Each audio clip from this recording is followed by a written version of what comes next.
Hi, my name is Saumya Upadhyaya, and I'm a senior product marketing manager at GitLab. And today I'm going to talk you through the new customer deck that we've put together, which is based on the principles of the command of the message, as well as the value drivers that we've been communicating in the last couple of months. All right, so we're aware that digital transformation is disrupting every single industry. I think the writings on the wall, we've seen that disruption across multiple different industries, whether it is healthcare, be it retail, be it telecom, and so on, right? So I don't think this is kind of debatable. But what we are also seeing is that 70% of digital transformations are actually failing. And this is based on a study that was done by McKinsey a couple of years ago, and this still remains the case. 70% of digital transformations fail across enterprises of various different sizes.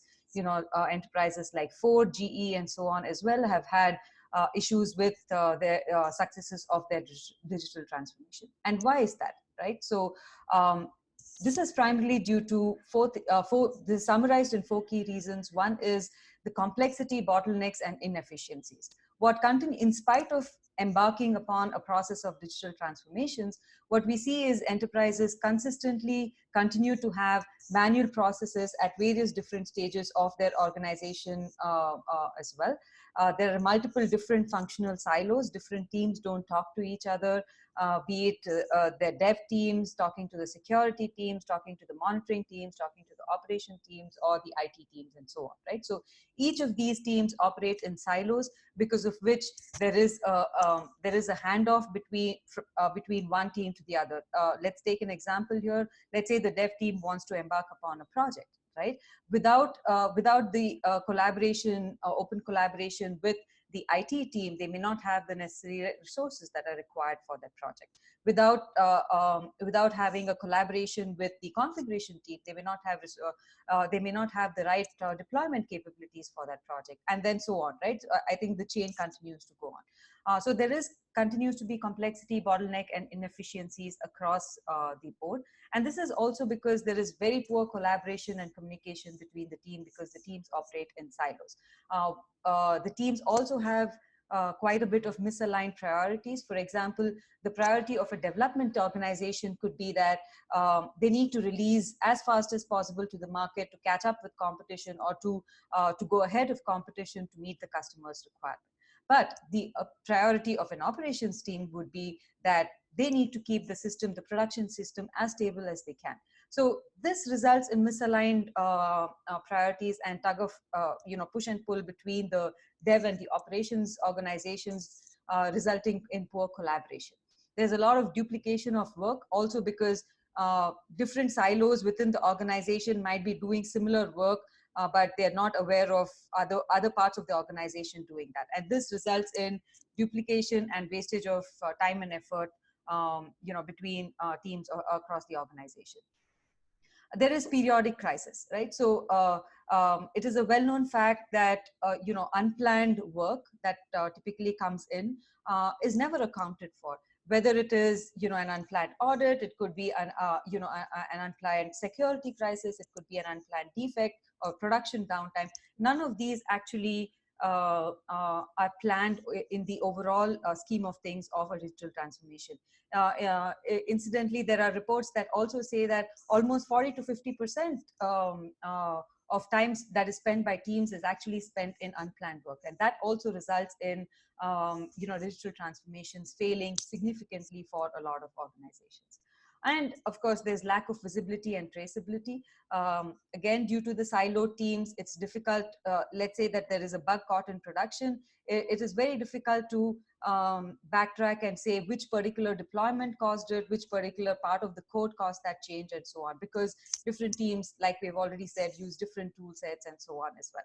So because of all this challenges, we are seeing that digital transformations fail and result in poor quality products being delivered to the market. It may not be tested enough, it may not be security tested enough, or it is not production ready to actually go into the production environment.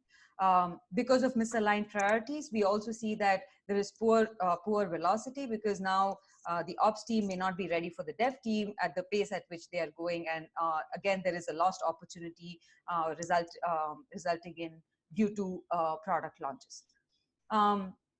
Because of significantly large amount of manual processes, there is an impact to the developer morale as well, and this results in high employee turnover. And this is the case across various industries, not just technology, but even within the industries that manual processes lead to high employee turnover.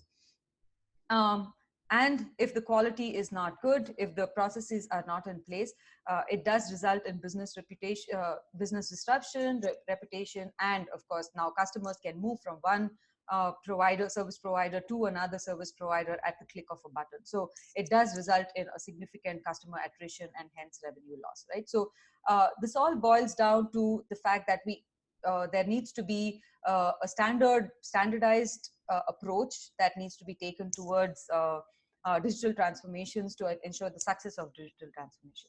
So let's take an example of one such transformation that has happened, which we're all familiar with, right? So we've used a ton of services. For example, let's take the weather as an example, right? So before the phone came into play, we used to listen to weather probably on the news, or we used to listen to it on the radio. It was not real time, or the newspaper, right? It was not real time.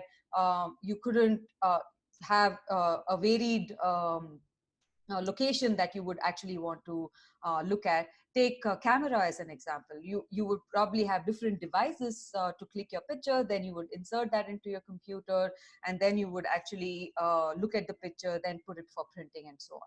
So each of these different services require various different devices, which then was transformed by the iPhone, which is a completely new thing, which replaced various different point tools into an entirely new into a new tool set or into a new service, where you could now do your phone, you could do your calendars, you could do your email, music, consolidating all of these devices into one single device, which brings a single intuitive user experience, which has only been improving over the years, right?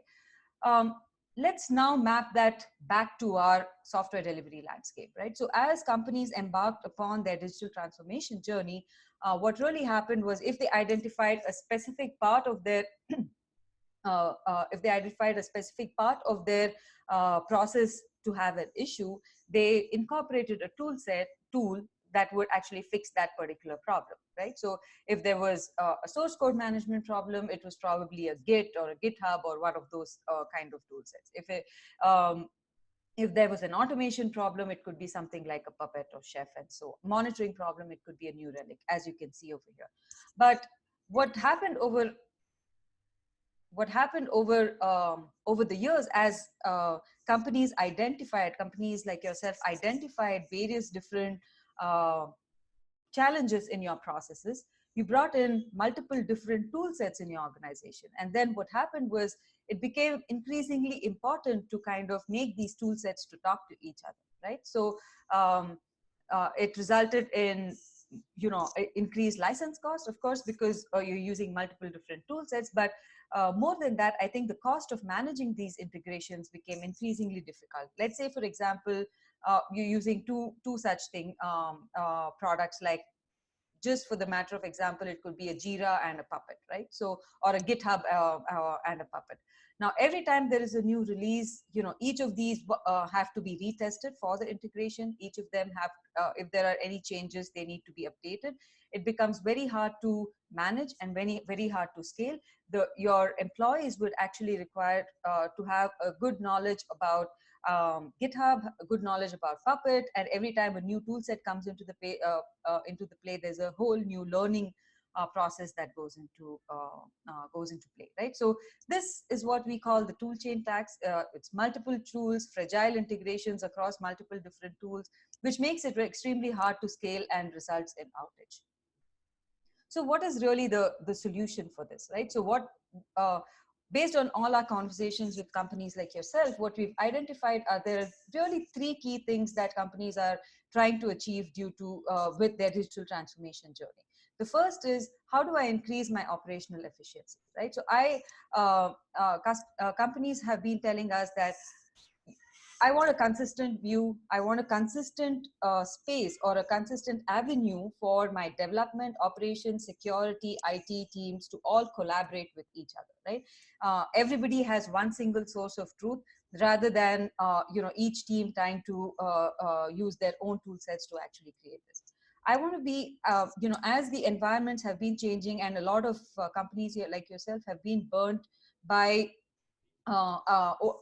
technology debt. Uh, One of the things that we're increasingly hearing is that I want to be independent of the environment, right? It could be a cloud independent. I would want to deploy it anywhere, whether it is SaaS, it could be self-managed, any cloud, maybe even not using monolith applications. I might just want to use serverless components, right? So as a result of this, what enterprises like yourself are also trying to achieve is that you want to make sure that your developers are not doing manual processes anymore, and they are engaged in more strategic activities as well. So thereby you're trying to increase your operational efficiencies.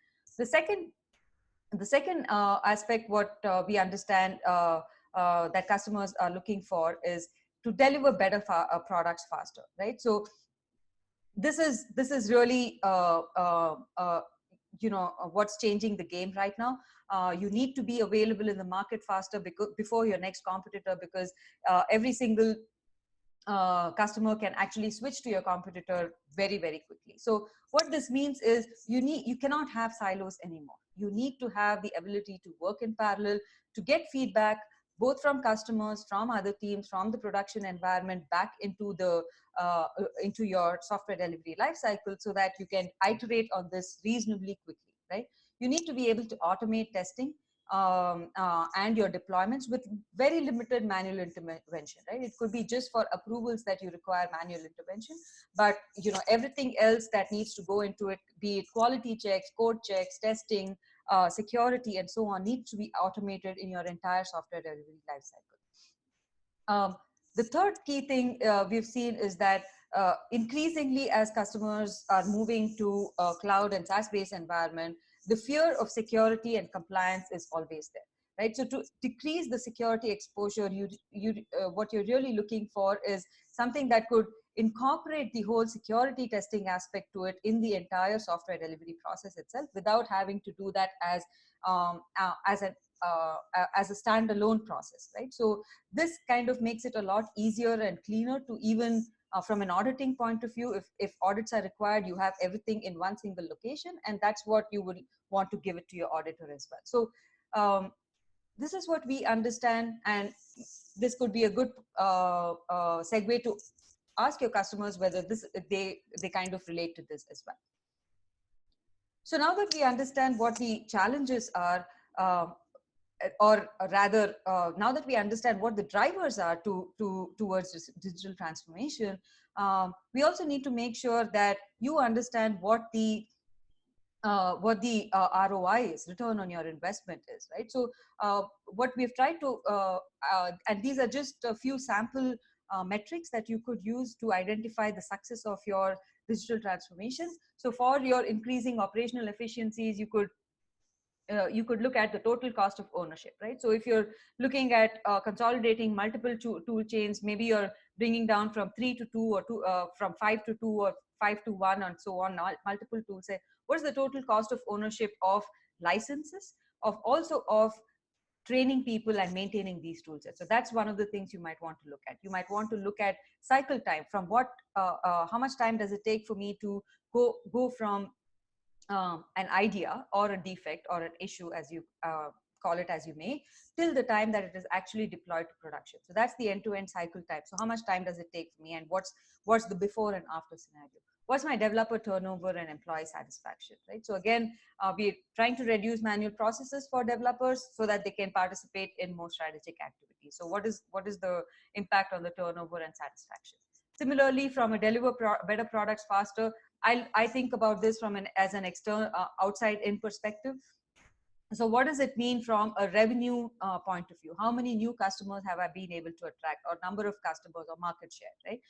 How many releases have I been able to achieve on time, or how frequently have I been able to achieve my releases, right? So these are some of the metrics which help to understand whether I have been able to deliver products a lot faster in time to the market for our customers.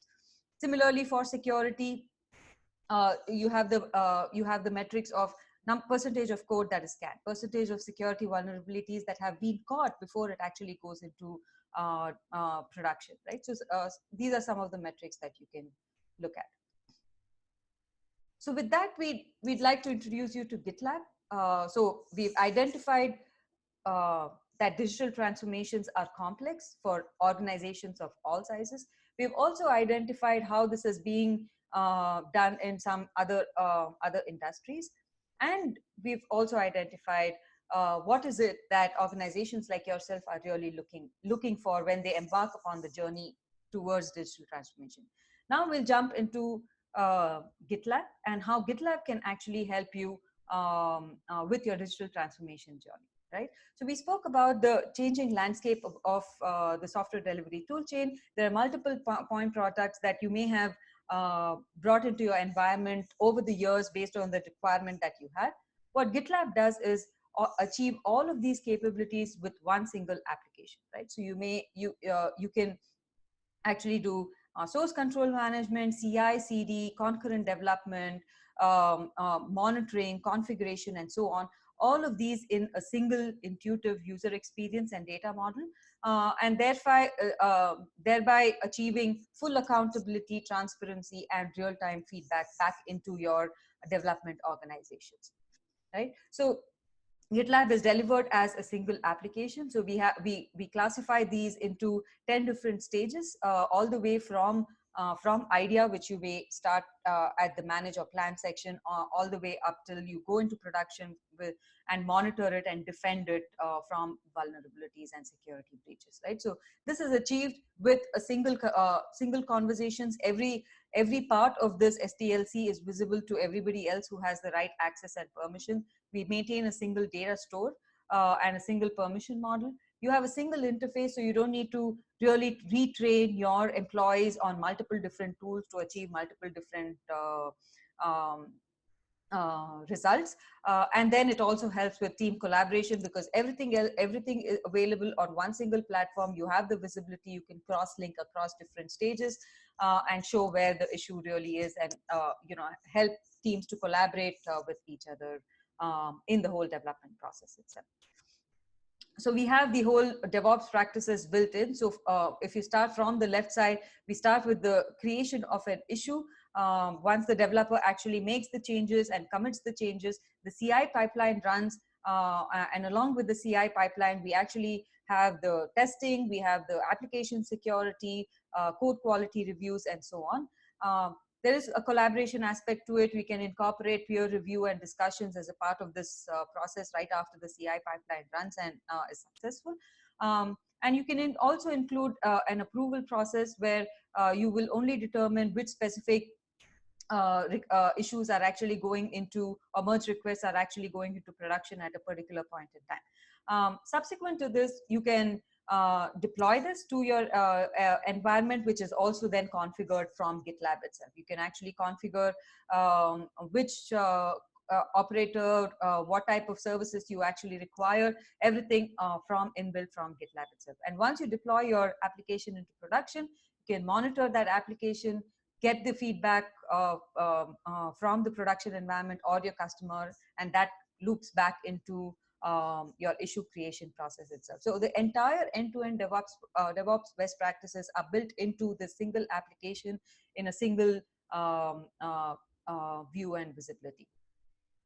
So we are a uniquely transparent partner. So our entire roadmap is available on our website. We also actually claim our maturity levels for various different capabilities that we offer in each of these different stages. For example, if you look at the create stage, our maturity level on the source code management and code review is really at a lovable stage, right? Where customers are using it and they really love it. Whereas our maturity level on snippets is something that we've just started and it's minimal. We may have a few handful of customers, or we are still dog fooding it, right? So we are extremely transparent in that sense, in terms of accurately showcasing where we are and where we are going in the near term, from a roadmap point of view. So we have a very audacious goal, right? We are very aggressive. Our end goal is really to, or vision is really to replace a lot of these point products so that you can actually have a single tool set to manage all of this. We have a very extensive competitive comparison on our website as well, that you can actually go and look at.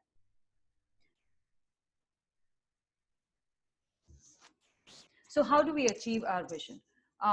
We are an open core company, so our base product is completely free for developers to use, which has resulted in about 100K developers and organizations using the product. And these developers and organizations contribute back into the product, right? Either in the way of community contributions into code itself, or it could be through best practices that they contribute back into the product. As you can see on the chart on the right, we have over 200 community contributions that are merged every month, and this is in extension to what we already contribute to as a company. We have been continuously innovating. We have had a release every single month without fail on the 22nd since 2011. So that is almost 97, 98 releases every month. And we believe in an open ecosystem.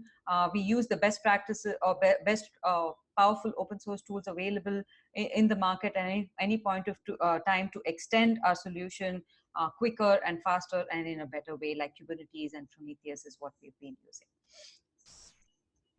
So our vision is also possible because of our exponential rate of product improvement, right? So what started as just source code and issues in 2011 has now extended all the way in 2019, all the way, to the 10 different stages that we spoke about with various different capabilities, and we keep adding to this every single month as well. And this is possible because of contributions by our own internal team as well as contributions from the community.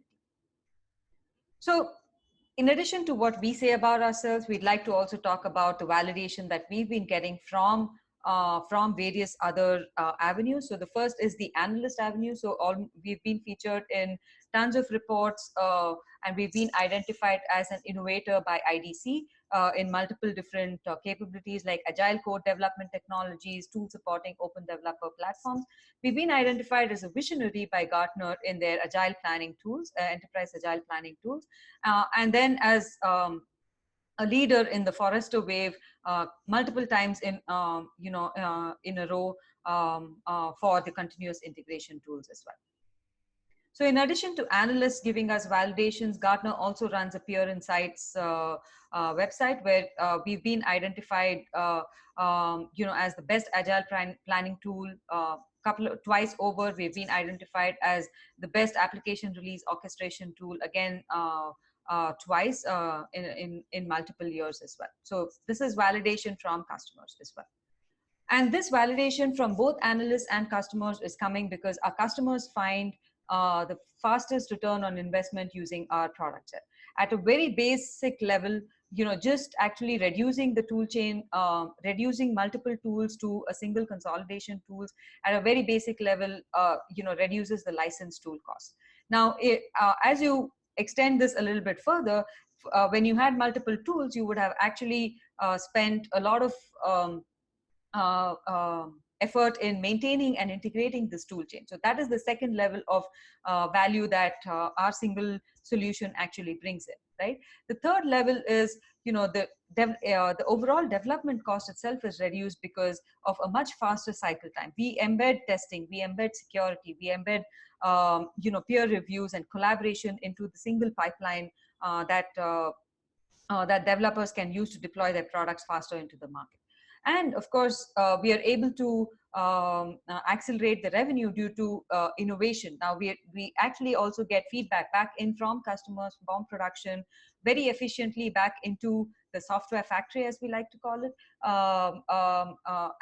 and thereby that kind of fulfills the entire end-to-end software delivery lifecycle loop. So we have quite a few customers, enterprise customers using us, and they have achieved a lot of value. For example, we have very detailed case studies of all of these on our website. For example, Goldman Sachs has reduced their cycle times from almost, from almost 1 to 2 weeks to of only a few minutes, right? So that has increased the number of deployments that they're actually making, into production. BI Worldline also has been, GitLab has been the backbone of this, has been improving because of our automated code testing, code review, and so on. As a part of the entire pipeline process, BI Worldline has achieved 120x improvements in their overall pipeline as well. So tons of such case studies are available on our website. You can actually go ahead and take a look at it. It's also trusted by customers across multiple different verticals. So you can see a snapshot of networking, telecom, government agencies, hardware, software, financial services, industry verticals, and so on. So multiple verticals have trusted GitLab as their partner for achieving their digital transformations, over the years. So to end with why GitLab? So we've spoken about the challenges that you have been facing, and what is actually required to fix those challenges. We talk about how GitLab can help you, and also we've spoken about validation that we've received from analysts, from our customers, from our open source customers, from our customers, enterprise customers as well. So the main reason that we see that GitLab has been successful has been that it's delivered as a single application across the DevOps lifecycle, which includes source code management, CI, CD, security, compliance, monitoring, configuration, and so on, right? What this helps you achieve is get an end-to-end visibility and insight into your software delivery lifecycle at any point in time. We also offer very flexible hosting options. So whether you're a company that is comfortable hosting your own instance of GitLab, or you would like to take a SaaS offering, we offer both the solutions. We are innovating very rapidly. We release every month. The SaaS product releases more frequently. And then, we are an open source company. Anybody can contribute. You can influence our roadmap as well by, giving a thumbs up sign to specific issues that you're interested in, and so on as well. So we're a very collaborative and transparent company. You can see where we are going at any point in time, and you will see what you get in the near term or the long term as well.